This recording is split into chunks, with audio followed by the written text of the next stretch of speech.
शिक्षा से महान बना जा सकता है। शिक्षा से महान बना जा सकता है। शिक्षा हमें कभी धोखा नहीं देती और शिक्षा में निवेश करने से हमें बेहतरीन ब्याज मिलता है। तो हमें शिक्षा से कभी दूर नहीं भागना चाहिए, खूब पढ़ना चाहिए और आगे जीवन में बढ़ना चाहिए। तो प्यारे दोस्तों, आप सभी का फिर एक बार स्वागत है आपके अपने favourite channel vibrant Sudhir Tiwari पर। दोस्तों, आप देख रहे हैं कि नवोदय विद्यालय एंट्रेंस एग्ज़ाम का जो समय है नज़दीक आ रहा है। हमें तैयारी भी बहुत अच्छी करनी है और स्पीड भी बढ़ानी है। तो इसी क्रम में आज हम मैथ के कुछ सूत्र, कुछ नियम जो कि आने वाले एग्ज़ाम में ऐसे क्वेश्चन आ सकते हैं, तो इनकी तैयारी करनी है। और अभी जो इस चैनल पर नए हैं, पहली बार देख रहे हैं, चैनल को सब्सक्राइब नहीं किया है, वो सब्सक्राइब करके बेल आइकन कर दें, लाइक कर दें, जिससे आने वाले वीडियो आप तक पहुंचते रहें। तो प्यारे दोस्तों, चलते हैं अपने पहले क्वेश्चन की ओर। पहला क्वेश्चन आपकी स्क्रीन पर ये रहा। निम्नलिखित संख्या को हिंदू अरबी पद्धति में किस प्रकार अंकों में लिखते हैं? अंकों में लिखना है, शब्दों में क्वेश्चन आ सकता है। अगर आपने इसकी प्रैक्टिस की है तो 1 नंबर आपका मिल जाएगा। क्या है क्वेश्चन?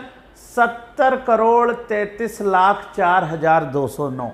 70 करोड़। अब यहाँ ध्यान से देखो, ध्यान से गौर से देखो, ये सब करोड़ का ही डिजिट है। 70,33,00,000। यहाँ तक तो सब बराबर हैं, लेकिन आगे देखते हैं क्या है। 70,33,00,000 4,209। अब ये 40,209 है, तो ये तो रॉन्ग हो गया।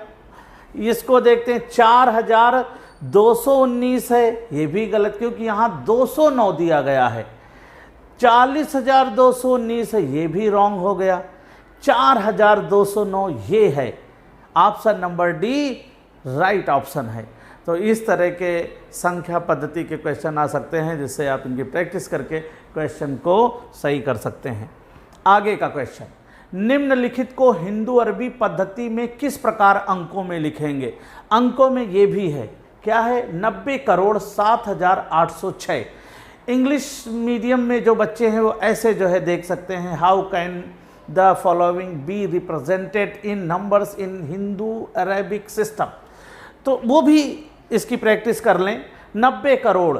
अब ये देखो, तो ये तो 90 करोड़ में है नहीं, क्योंकि 1 10 100,000 लाख 10 लाख और ये 1000 10 लाख 90 लाख में, तो ये होगा नहीं। और ये देखिए, ये होगा 90 करोड़। 90 करोड़ 7,000। 90 करोड़ 7,000। यहाँ तो 70,000 है, गलत है। 90 करोड़ यहाँ भी है, 7,000 ये है, लेकिन 806 है, 860 है, तो ये भी गलत है। 90 करोड़ 7,806 राइट ऑप्शन है, इसे आप टिक कर सकते हैं। तो प्यारे बच्चों, अगले क्वेश्चन को देख रहे हैं। निम्नलिखित संख्या को हिंदू अरबी पद्धति में शब्दों में किस प्रकार निरूपित किया जा सकता है? यहाँ पर है 5,30,00,000 5,30,07,240। 5,30,07,240। तो देखो क्या लिखा, 5,30,07,240। ये तो सही लग रहा है। 5,30,07,240 ये सही है। 5,30,70,240 70,240 नहीं, ये गलत है। 5,30,07,204 7,204 ये नहीं है, ये भी गलत है। 5,03,00,000, ओहो 3 लाख तो है ही नहीं, यहाँ से ये गड़बड़ हो गया, अर्थात option number A right option है। बढ़ते हैं अगले क्वेश्चन की ओर। निम्नलिखित संख्या को हिंदू अरबी पद्धति में शब्दों में किस प्रकार निरूपित कर सकते हैं? ये देखिए डिजिट है, इसको हमें शब्दों में लिखना है। इंग्लिश मीडियम के भी बच्चे इसको सीखते जाएं। इकाई, दहाई, सैकड़ा, हज़ार, 10,000, लाख, 10 लाख, 70 लाख, 70,225, 70 लाख, यहाँ 7,225 पहले से ही गलत, 70,02,25 ये सही, 70,02,15 215 नहीं है, गलत है। 70,02,225 बहुत ही गलत है। तो option number B right answer है। अगला है 3 से शुरू होने वाली, 3 से शुरू होने वाली, 3 से देखो शुरू होने वाली और 5 पर समाप्त होने वाली 5 अंकों की सबसे छोटी संख्या। 3 से शुरू होने वाली और 5 पर देखो समाप्त हैं सबसे छोटी। तो यह 31,005, ये है 30,015, यह है 30,005, यह है 30,025। तो सब में सबसे छोटी कौन है? ये है, ये सबसे छोटी ये है 30,005, फिर इससे बड़ी है 30,015, फिर 30,025 और यह है 31,005। तो हमारा कौन सा ऑप्शन सही है? सी ऑप्शन हमारा राइट ऑप्शन है। बढ़ते हैं अगले क्वेश्चन की ओर। निम्नलिखित में से कौन सा रोमन अंकों के संदर्भ में सही क्रम दर्शाता है?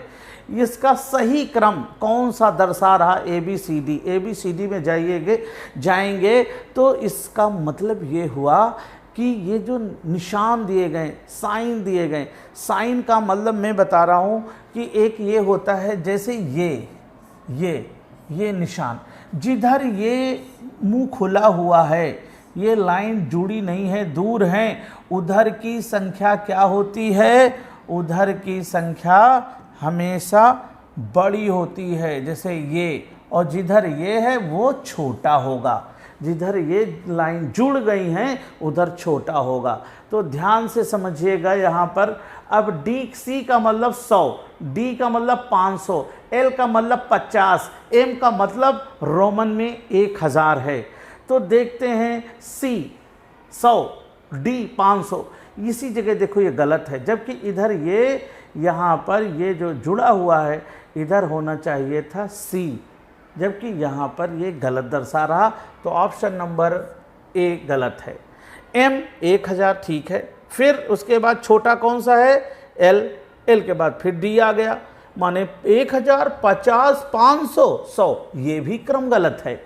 इसमें देखो 1000, M माने 1000, फिर उससे छोटा है 500, फिर उससे छोटा है C 100, फिर है L 50, ये सही है। यहाँ भी आप देख रहे हैं गलत है। तो इसका मतलब क्या हुआ? जिधर ये मुंह खुला हुआ है, जिधर ये लाइन दूर दूर है तो वो बड़ा होता है, जिधर ये लाइनें जुड़ गई उधर ये छोटा होता है। तो इस तरह से इस क्वेश्चन को भी आपने कर लिया। आगे देखो, 1 से 24 के बीच में, 1 से 24 के बीच में 2 से विभाजित होने वाली संख्याओं को यदि अवरोही क्रम में लिखा जाए तो नीचे से 8वें स्थान पर कौन सी संख्या होगी? 1 से 24 के बीच में 2 से विभाजित होने वाली, 2 से कटने वाली कौन है? 2, 4, 6, 8, 10, 12, 14, 16, 18, 20, 22, 24 और 1 से 24 तक है। तो कैसे लिखना? अवरोही क्रम, यहाँ दिखाया गया है अवरोही। अवरोही क्रम माने घटते क्रम। घटते क्रम का मतलब सबसे पहले बड़ी, फिर उससे छोटी, फिर उससे छोटी, फिर उससे छोटी। तो लिखते हैं पहले 24, 22, 20, 18, 18, 16, 14, 12, 10, 8, 6, 4 और 2। अब इसमें कहा गया है अवरोही क्रम में लिखा जाए, तो आपने देखा अवरोही क्रम में लिख दिया गया। अब लिखा है नीचे से 8वें। अब नीचे कौन हुआ? सबसे पहले ये लिखा तो ये ऊपर हो गया, ऊपर हो गया, ये नीचे। तो नीचे से 8वें। अब यहाँ से 1, 2, 3, 4, 5, 6, 7, 8, 8वां कौन हुआ? 16। आप 8वें स्थान पर कौन सी संख्या होगी? 16 होगी। इस तरह से ये क्वेश्चन देखने हैं। और भैया ऐसे क्वेश्चन तो आएंगे, ऐसे क्वेश्चन आपको सीखने ही होंगे, और नहीं सीखोगे तो फिर कैसे सीख पाओगे? तो इस तरह के क्वेश्चन को बहुत अच्छे मन से पढ़ो और अपनी गाइड में देखो, तलाशो और ढेर सारी प्रैक्टिस करो, कई बार प्रैक्टिस करो, आ जाएगा। अगले क्वेश्चन को देखते हैं। निम्नलिखित में से कौन सा हमेशा विषम है? निम्नलिखित में से कौन सा हमेशा विषम है? Option A B C D. दो विषम संख्याओं का योग, दो विषम संख्याओं का योग देखो, जैसे दो विषम संख्याएं क्या हैं, जैसे 1 और 3 को जोड़ो, क्या हुआ 4। अब 5 और 7, दो विषम संख्याओं का योग, दो विषम संख्या 5 और 7 जोड़ो, क्या हुआ 12। अब मान लो 11 और 15 जोड़ो, दो विषम संख्याएं, कितना हो गया 26। आपने देखा दो विषम संख्याओं का योग हमेशा विषम नहीं है, हमेशा विषम आ रहा ना सम आ रहा, तो इसका मतलब ये ऑप्शन हमारा कैसा है, गलत है। दूसरा देखो, दो विषम संख्याओं का गुणनफल, जैसे ये देखिए 1 और 3 का गुणा करो, कितना आया 3। 5 और 7 का गुणा करो, कितना आया 35। 11 और 15 का गुणा करो, कितना आया 165। नियम बताया है ना, जब कभी 11 से गुणा करना हो तो 5 और 1 इन दोनों अंकों का योग देखो, क्या हो 5 1 6, बीच में डाल दो, 5 उधर सरका दो, 1 इधर सरका दो, 165।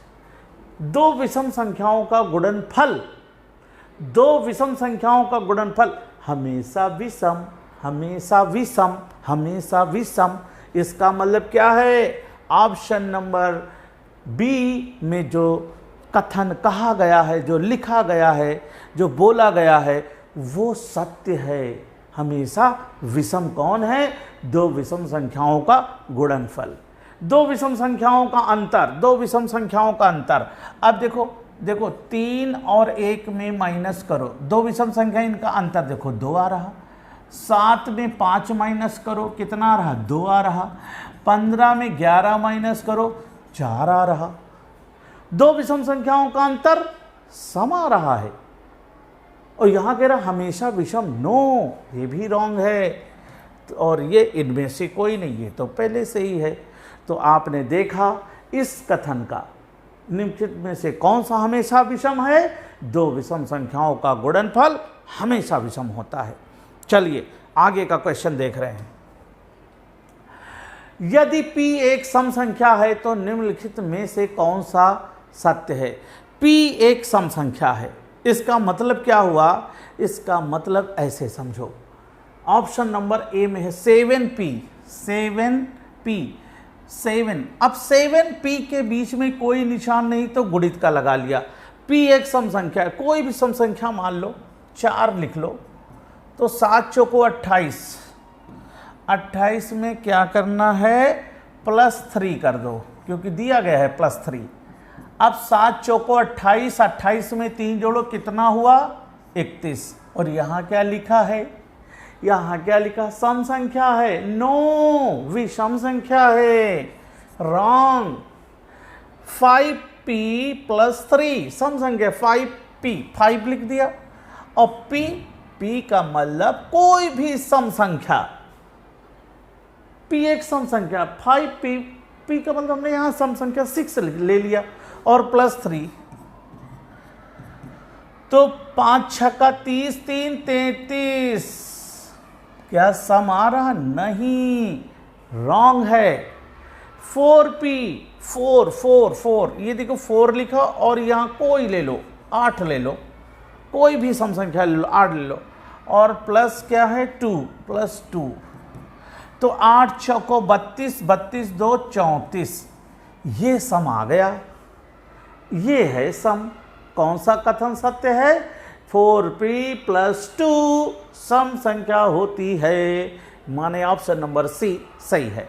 लेकिन इसको भी देखो 8p, अब 8 और p, अब p का मतलब कोई भी सम संख्या, हम यहाँ 2 ही ले लें, और +7, अब 8 दूनी 16, 16 7 कितना होता है, 16 7 23, ये देखो ये भी विषम आ गया। तो कौन सा ऑप्शन हमारा सही है, option number C right option है, क्योंकि अगर हम 4 से किसी सम संख्या को गुणा करेंगे और उसमें सम संख्या जोड़ देंगे तो सम संख्या ही आएगी।